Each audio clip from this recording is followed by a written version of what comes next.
Dikatakan oleh para ulama, ya, di dalam hal ini diperbolehkan dengan, ingat kategorinya, konteksnya, dengan niat zikir, bukan niat membaca Al-Quran.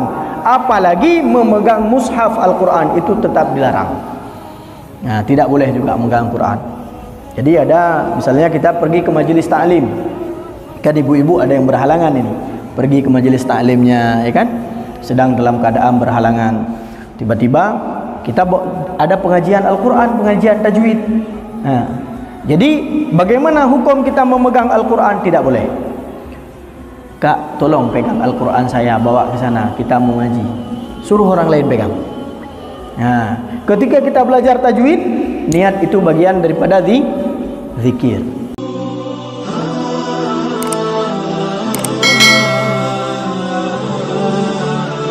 Artinya apa?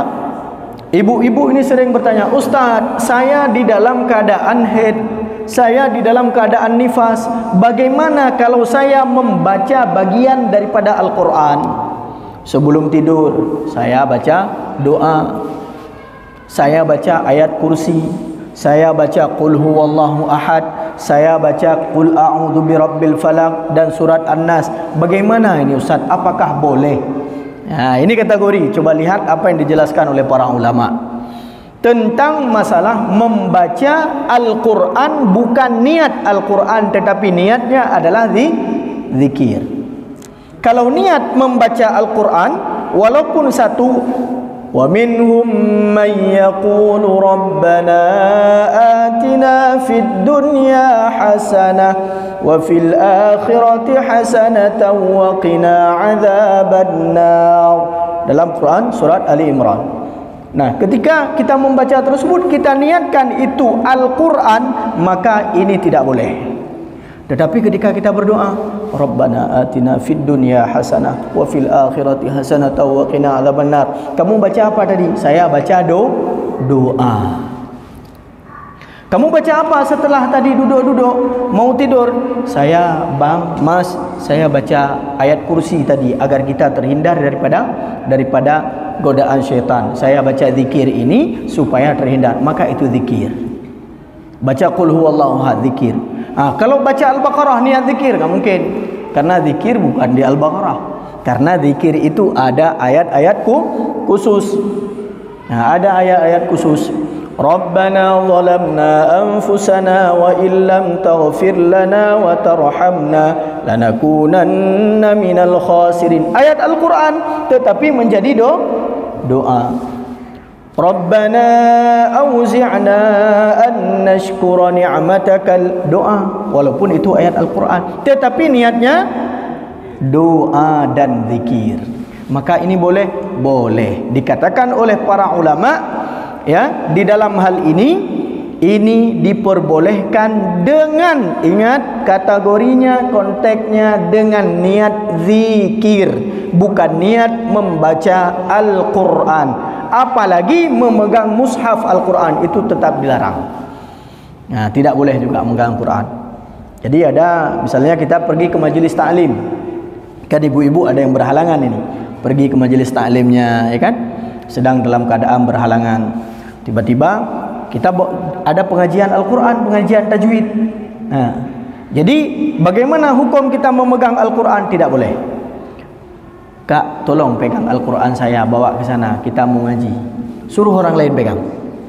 Nah, ketika kita belajar tajwid, niat itu bagian daripada zikir. Nah, di sini disebutkan, ya, sebagaimana, ya, para murid, ya, para santriwati atau orang-orang yang ikut mengaji, ya, maka di dalam hal ini apabila itu di dalam keadaan yang muktor, di dalam keadaan ujian, misalnya dia mau ikut ujian, yang pada saat itu ujian tidak ada gelombang kedua, gelombang ketiga, apalagi bergelombang-gelombang, yang ada sekali ujian, kalau nggak ikut udah selesai perkaranya.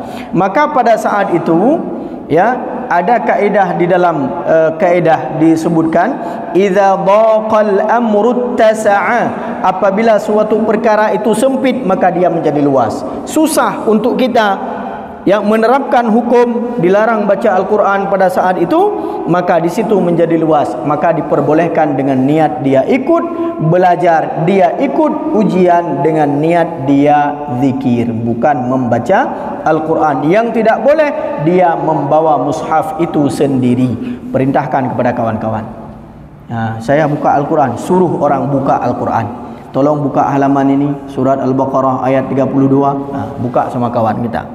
Tidak boleh kita buka sendiri. Karena itu juga maknanya menyentuh mushaf Al-Quran. Maka sama halnya dengan orang yang junub. Ya, orang yang junub. Cuman orang junub gampang. Gampangnya apa? Bisa selesai, dia mandi, selesai larangan. Tapi kalau orang haid, kalau belum putus darahnya, tetap tidak bisa. 1000 kali dia mandi, sampai mandi basah dan terlalu basah, tetap juga tidak sah. Kenapa? Belum berhenti darah. Maka ini ibu-ibu jangan lupa perbanyak zikir ketika haid, ketika nifas. Jadi jangan temperamennya naik nanti. Kenapa kamu marah-marah? Enggak tahu abang, saya akan lagi halangan. Jadi halangan itu jangan jadikan temperamen untuk naik kita sering marah. Ya, tetapi banyak zikir. Karena godaan syaitan itu paling mudah digoda orang-orang yang tidak bisa solat. Ya, orang yang tidak bisa solat kan pasti biasa anak-anak, ya kan?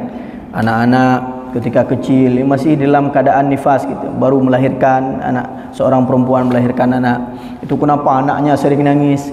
Ya, karena ibunya ini sedang tidak bisa solat dan dalam keadaan kotor. Maka anjurannya apa kepada ibu yang sedang nifas? Maka bagi mereka ini harus memperbanyak zikir. Perbanyak zikir. Subhanallah walhamdulillah wala ilaha illallah Allahu akbar wala haula wala quwata illa billahil aliyyil azim. Perbanyak zikir. Ya, bahkan kalau bisa perbanyak ya at-ta'awudz, berlindung daripada godaan syaitan yang terkutuk. Ya, a'udzu billahi minasyaitonir rajim, a'udzu bikalimatillahi tammah wa min kulli 'ainin lammah wa min kulli syaitanin wahammah.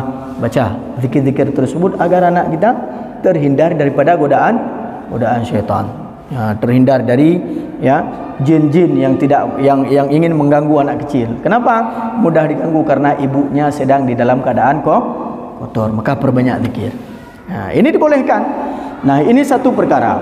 Kemudian ada satu perkara lagi, khusus bagi mereka yang menghafal Al-Quran, khususnya mereka yang perempuan. Nah, ini sering saya jelaskan kepada ya santriwati kami yang ada di Dataku Imam Syafi'i.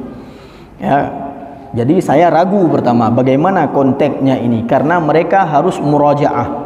Orang hafal Al-Quran, ya hafal Al-Quran hari ini, bulan ini dia halangannya 10 hari, normalnya 7 hari, 1 minggu atau 8 hari, maksimalnya dalam mazhab Syafi'i 15 hari. Ada yang halangan 15 hari, sedangkan dia adalah hafizah Al-Quran, orang yang menghafal Al-Quran. Bagaimana solusinya? Jadi saya tanyakan ke Ayah Min Cetru ketika ada di Islamik. Ayah, ini saya pimpinan pesantren tahfiz. Anak-anak yang perempuan, kalau mereka sudah menghafal Al-Quran, misalnya mereka hafal 5 juz, ya, kalau mereka tinggalkan hafalan tersebut 15 hari karena mereka sedang di dalam keadaan haid atau halangan, bagaimana ini kategorinya? Apa kata Ayah Min? Ya, kata Ayah Min, dosa mereka melupakan ayat Al-Quran itu lebih besar daripada dosa mereka membaca Al-Quran. Sedangkan mereka sedang dilarang untuk tidak boleh membaca Al-Quran. Tetapi dosa melupakan ayat Al-Quran yang sudah dihafal, maka ini lebih besar.